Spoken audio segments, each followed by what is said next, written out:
Hey guys, അപ്പോൾ ഇന്നൊരു study വ്ളോഗാണ്. ഒരു ബ്രേക്കിന് ശേഷമാണ് സ്റ്റഡി വ്ളോഗായിട്ട് വരുന്നത്. കാരണം ഞാൻ ലൈഫ് സ്റ്റൈൽ വ്ളോഗ്സും കാര്യങ്ങളൊക്കെ വന്ന് പരീക്ഷിച്ചുകൊണ്ടിരിക്കുകയായിരുന്നു. പിന്നെ എൻ്റെ സ്കൂളിൽ ആനുവൽ ഡേയുടെ പ്രോഗ്രാമും കാര്യങ്ങളൊക്കെ ഉണ്ട്. അപ്പോൾ അതിൻ്റെ പ്രാക്ടീസും കാര്യങ്ങളൊക്കെയാണ് നടന്നുകൊണ്ടിരിക്കുന്നത്. അതുകൊണ്ട് തന്നെ സ്റ്റഡീസ് പ്രോപ്പറായിട്ട് നടക്കുന്നില്ല. അതുകൊണ്ട് തന്നെ എടുക്കാനും ഒന്നും ഉണ്ടായിരുന്നില്ല. അതാണ് ഞാൻ പിന്നെയും വീഡിയോ എടുക്കാനാണെങ്കിലും അപ്ലോഡ് ചെയ്യാനാണെങ്കിലും ഒന്നും നിൽക്കാഞ്ഞത്.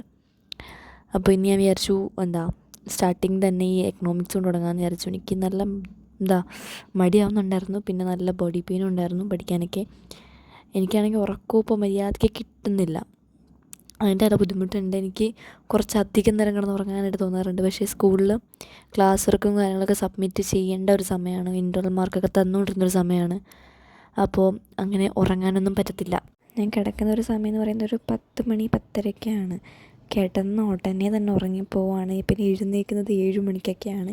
എനിക്കാണെങ്കിൽ 7:40 ഇവിടെ നിന്ന് ഇറങ്ങണം, വീട്ടിൽ നിന്ന് ഇറങ്ങണം. കാരണം എനിക്ക് ആ ബസ് ആ സമയത്താണ് ഉള്ളത്. അതുകൊണ്ട് തന്നെ രാവിലെ ഭയങ്കര ഹറിബറിയാണ്. എനിക്ക് പെട്ടെന്ന് റെഡി ആവണം, അങ്ങനെ കാര്യങ്ങളൊക്കെ. അതുകൊണ്ട് തന്നെ ഭയങ്കര ഒരു ബിസി ഷെഡ്യൂളിലേക്ക് പോയിക്കൊണ്ടിരിക്കുകയാണ് ഞാനിപ്പോൾ.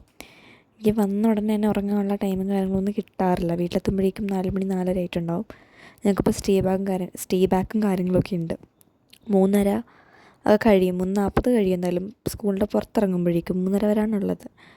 പിന്നെ ബസ് സ്റ്റോപ്പിലേക്ക് നിന്ന് ബസ്സൊക്കെ കിട്ടി വീട്ടിലെത്തുമ്പോഴേക്കും 4 മണി 4:30 4:20 ആ ഒരു ടൈമിലൊക്കെ ആയിരിക്കും വീട്ടിലെത്തുന്നത്. പിന്നെ ഡ്രസ്സൊക്കെ മാറി ഫുഡൊക്കെ കഴിച്ച് വരുമ്പോഴേക്കും നല്ല ലേറ്റാവും. പിന്നെ പഠിക്കാനിരിക്കുന്നതും എഡിറ്റ് ചെയ്യാനിരിക്കുന്നതും എല്ലാം കൂടെ ആകുമ്പോഴേക്കും ഭയങ്കര അധികം ബിസി ആയിട്ടുള്ള ഷെഡ്യൂളിലേക്ക് പോയിക്കൊണ്ടിരിക്കുകയാണ്. ഇനി ഞങ്ങൾക്ക് ക്രിസ്മസ് ഡേയുടെ സെലിബ്രേഷൻ വരുന്നുണ്ട്. അതും കൂടെ കഴിഞ്ഞ് കഴിഞ്ഞാൽ ഒരു സമാധാനമേ ഉള്ളൂ. പിന്നെ നമുക്ക് സ്റ്റഡീസിലേക്ക് കംപ്ലീറ്റ്ലി ഫോക്കസ് ചെയ്യാൻ പറ്റും. കാരണം അതോടെ കഴിഞ്ഞ് കഴിഞ്ഞാൽ ഞങ്ങളുടെ എക്സാമാണ് വരാൻ പോകുന്നത്. ഞങ്ങൾക്ക് സ്റ്റഡി ലീവ് കിട്ടുന്നുണ്ട്. അതായത് ക്രിസ്മസ് ഡേയുടെ വെക്കേഷനാണ് ഞങ്ങൾക്ക് സ്റ്റഡി ലീവായിട്ട് തരുന്നത്, ഒരു 10 ദിവസം. ആ 10 ദിവസം ഇരുന്ന് പഠിക്കുക, പിന്നെ ന്യൂ ഇയറൊക്കെ ആഘോഷിക്കുക. അത് കഴിഞ്ഞതിന് ശേഷം ഞങ്ങൾക്ക് എക്സാമാണ്. അപ്പോൾ ആ ഒരു സ്റ്റഡി ലീവിലുള്ള ഗ്യാപ്പിൽ അത്യാവശ്യം വീഡിയോസും കാര്യങ്ങളൊക്കെ എടുക്കാമെന്നാണ് എൻ്റെ ഒരു പ്ലാൻ. പിന്നെ എനിക്ക് അത്യാവശ്യം കുറേ സിലബസും കാര്യങ്ങളൊക്കെ പഠിക്കാനുണ്ട്.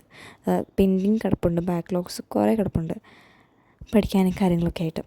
ഈ ഒരു ഇതിൻ്റെ പരിപാടിക്കൊക്കെ പോകുന്നതുകൊണ്ട് തന്നെ നോട്ട്സ് പെൻഡിങ് ആണെന്ന്. പക്ഷേ അധികം നോട്ട്സ് എനിക്ക് പെൻഡിങ് വെക്കത്തില്ല. ഞാൻ പെട്ടെന്ന് തന്നെ കംപ്ലീറ്റ് ചെയ്ത് വെക്കും. കാരണം അത് എഴുതാൻ എനിക്ക് ഭയങ്കര മടിയുള്ളൊരു കാര്യമാണ്.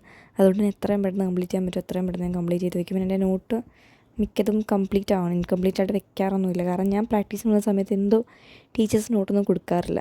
അതുകൊണ്ട് എനിക്ക് എഴുതാനായിട്ടൊന്നും ഉണ്ടാവാറില്ല. എപ്പോൾ ചെക്കിങ്ങിന് പറഞ്ഞാലും എൻ്റെ നോട്ട് കംപ്ലീറ്റ് ആയിട്ടായിരിക്കും എപ്പോഴും ഇരിക്കുന്നത്. അത് +1 ഇങ്ങനെ നടക്കുന്നത്. 10 ഇങ്ങനെ ആയിരുന്നില്ല. പക്ഷേ +1 എനിക്ക് അങ്ങനെ നോട്ട് ഇൻകംപ്ലീറ്റ് ആക്കൽ പരിപാടി ഇൻകംപ്ലീറ്റ് ആയിക്കൊണ്ട് ഞാൻ നോട്ട് ചെക്ക് ചെയ്യാൻ കൊടുക്കലൊന്നുമില്ല. എൻ്റെ മിക്കപ്പോഴും കംപ്ലീറ്റ് തന്നെ ആണ്. അതുകൊണ്ട് തന്നെ ഇൻറ്റേർണലിന് ആ ഒരു പേടിയും കാര്യങ്ങളൊന്നും ഇല്ല. ഇൻറ്റേർണൽസൊക്കെ അങ്ങോട്ട് കിട്ടിക്കോളും. അതിൻ്റെ മുറക്കെ കിട്ടിക്കോളും എന്നൊരു ഉറപ്പുണ്ട്. അപ്പോൾ ഞാൻ ഇടയ്ക്ക് കൺഫ്യൂഷൻ വരുന്നതൊക്കെ ഈ സാറിൻ്റെ ലെക്ചർ കണ്ടിട്ടാണ് തീർത്തുകൊണ്ടിരിക്കുന്നത്. കാരണം ഞാൻ ഓൾറെഡി പഠിച്ചൊരു ചാപ്റ്ററാണ്. ഇടയ്ക്ക് എനിക്ക് ബുദ്ധിമുട്ട് വന്നപ്പോഴേക്കും ഞാൻ ഒരു ലെക്ചർ കാണാമെന്ന് വിചാരിച്ചു. പിന്നെ അധികമൊന്നും ഞാൻ പഠിക്കാൻ നിന്നിട്ടുണ്ടായിരുന്നില്ല. എനിക്ക് നല്ല ക്ഷീണം കാര്യങ്ങളൊക്കെ വരുന്നുണ്ടായിരുന്നു. എനിക്ക് ഡാർക്ക് സർക്കിൾസും കാര്യങ്ങളൊക്കെ വന്നു തുടങ്ങിയിട്ടുണ്ടായിരുന്നു. അപ്പോൾ ആ ഒരു ഇതിലൊക്കെ നിൽക്കുകയാണ്. അപ്പോൾ ഇതെല്ലാം അത്രയുള്ള video. Thanks for watching. Bye by.